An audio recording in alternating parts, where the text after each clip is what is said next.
Hi friends, ഞാനിന്ന് ഇവിടെ ചെയ്യാൻ പോകുന്നത് ചമ്മന്തിയാണ്. നമ്മുടെ സാധാ ദോശയ്ക്ക് ഇഡ്ഡലിക്കൊക്കെ യൂസ് ചെയ്യാൻ പറ്റുന്ന ഒരു ചമ്മന്തി. അതെന്ന് പറഞ്ഞാൽ വെള്ള ചമ്മന്തിയാണ് ഞാൻ ചെയ്യാൻ പോകുന്നത്. അപ്പോൾ അതിന് വേണ്ടിയിട്ട് ഞാൻ ഒരു അര ഗ്ലാസ്സിന് വേണ്ടി നമ്മൾ തിരികെ തേങ്ങ ഞാൻ എടുത്തിട്ടുണ്ട്. അത് ഞാൻ വേറെ ജാറിലോട്ട് അപ്പോൾ ആഡ് ചെയ്യാം. ഒന്നുമില്ല, ജസ്റ്റ് നമുക്ക് പെട്ടെന്ന് ചെയ്യാൻ പറ്റുന്നതാണ്. ഇനി ഇതിലേക്ക് വേണ്ടത് പച്ചമുളകാണ്. അപ്പം ഞാൻ ഇതിലേക്ക് ഒരു പച്ചമുളക് ആഡ് ചെയ്യുക. നിങ്ങൾക്ക് എരിവിനനുസരിച്ച് മുളക് ആഡ് ചെയ്ത് കൊള്ളുക. നമ്മൾ ചെറിയ പച്ചമുളകാണെങ്കിൽ നല്ല എരിവ് കാണും, ഒരെണ്ണം മതിയാവും. ഇനി ഞാൻ ഇതിലേക്ക് കുറച്ച് ഉള്ളി അരിഞ്ഞു വെച്ചിട്ടുണ്ട്. ഇത് സവാളയാണ് കേട്ടോ, എൻ്റെ കയ്യിൽ കുഞ്ഞുള്ളി ഇല്ല, സവാളയാണ്. അപ്പം നിങ്ങൾ കുഞ്ഞുള്ളിയാണ് എടുക്കണമെങ്കിൽ ഒരു 2 മീഡിയം സൈസ് കുഞ്ഞുള്ളി എടുത്തോളൂ. അപ്പോൾ ഇതും കൂടെ ഞാൻ ഇതിനകത്തോട്ട് ആഡ് ചെയ്യുക. കുറച്ച് വെള്ളം കൂടെ ഒഴിച്ച് ഒന്ന് അരച്ചെടുക്കുക. ഒരുപാട് വെള്ളം ആഡ് ചെയ്യരുത്, എന്നാൽ ജാറിൽ നിന്ന് വെള്ളം എല്ലാം കൂടെ പുറത്തോട്ട് വരും. നമ്മൾ മിക്സിയിൽ അടിക്കുമ്പോൾ കുറച്ച് വെള്ളം മാത്രമേ ആഡ് ചെയ്യാവുള്ളൂ. ഞാനപ്പോൾ തേങ്ങ നന്നായിട്ട് അരച്ചെടുത്തിട്ടുണ്ട്. ഇനി നമുക്കിത് കടുക് വറുത്തെടുക്കാം. ഞാനപ്പോൾ ഒരു പാൻ ചൂടാക്കിയിട്ടുണ്ട്. ഇതിലേക്ക് കുറച്ച് എണ്ണ ആഡ് ചെയ്യാം.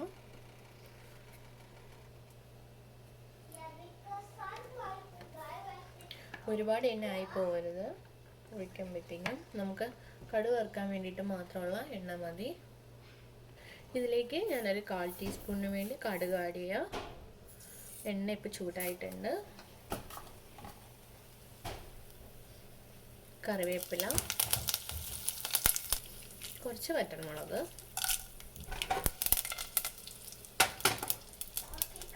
ഇനി ഇതിലേക്ക് നമ്മൾ അരച്ച് വെച്ചിരുന്ന ചമ്മന്തിക്കുള്ള തേങ്ങ,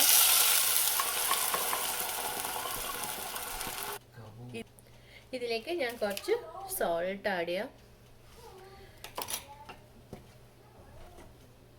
ചമ്മന്തി നമ്മൾ പൊങ്ങി വരുന്നതിന് മുന്നേ തിളയ്ക്കാൻ ആയിട്ടുള്ള ടൈം കൊടുക്കരുത്. ജസ്റ്റ് ഒന്ന് തിളച്ച് പൊങ്ങുന്ന ടൈം വരുമ്പോഴത്തേക്കും നമ്മളതങ്ങ് ഓഫ് ചെയ്തോളാം. പിന്നെ ഇതിനകത്ത് വേണമെങ്കിൽ ഒരു പിഞ്ചിന് വേണ്ടി നിങ്ങൾക്ക് ഷുഗർ ആഡ് ചെയ്യാം. അത് ഓപ്ഷണലാണ്. ചിലർക്കത് ഇഷ്ടപ്പെടത്തില്ല, ബട്ട് അത് കുറച്ചും കൂടി ഒരു ടേസ്റ്റ് കൂട്ടും ചമ്മന്തിക്ക്. വെള്ള ചമ്മന്തിയിൽ മാത്രമേ ഉള്ളൂ, മറ്റതിലില്ല ആഡ് ചെയ്യരുത്. നമ്മൾ ആ സാധാ മുളക് ചമ്മന്തിയിൽ ആഡ് ചെയ്യരുത്. ഇതിൽ കുറച്ചുകൂടെ ഒരു ടേസ്റ്റ് ഡിഫറൻസ്, നമുക്കൊരു ടേസ്റ്റ് കൂടുതൽ പോലെ തോന്നിക്കുന്നത്. ചിലവർക്ക് ഇഷ്ടപ്പെടത്തില്ല ഷുഗർ ആഡ് ചെയ്യുന്നത്.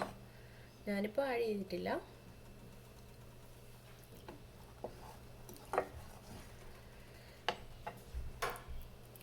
ഇതിപ്പോൾ ജസ്റ്റ് ഒന്ന് പൊങ്ങി വരാൻ തുടങ്ങിയിട്ടുണ്ട്. കുമ്പള പോലെ ജസ്റ്റ് സ്റ്റാർട്ട് ചെയ്തിട്ടുണ്ട്. ഞാനിതങ്ങ് ഓഫ് ചെയ്യാം.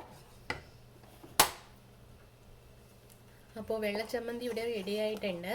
ഇനി ഞാനത് വേറൊരു ബൗളിലോട്ട് മാറ്റുവാണ്. ഞാനപ്പോൾ വെള്ളച്ചമ്മന്തി വേറൊരു ബൗളിലോട്ട് എടുത്തിട്ടുണ്ട്. ഇത് നമുക്ക് ദോശയുടെ കൂടെയും ഇഡ്ഡലിയുടെ കൂടെയൊക്കെ നമുക്ക് യൂസ് ചെയ്യാം.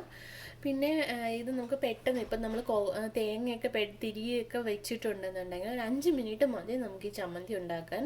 നിങ്ങൾ കണ്ടതാണ്, അത്രയ്ക്ക് സിമ്പിളായിട്ട് നമുക്ക് ചെയ്യാൻ പറ്റും. അപ്പം നിങ്ങൾ ഇതൊന്ന് വീട്ടിൽ ട്രൈ ചെയ്ത് നോക്കുക. ഇതേപോലെ ഉണ്ടാക്കി തീർച്ചയായിട്ടും ഇഷ്ടപ്പെടും. സോ നിങ്ങൾക്ക് ഇഷ്ടപ്പെട്ടുവെങ്കിൽ ഷെയർ ചെയ്യുക, സബ്സ്ക്രൈബ് ചെയ്യുക, ലൈക്ക് ചെയ്യുക. Thanks for watching.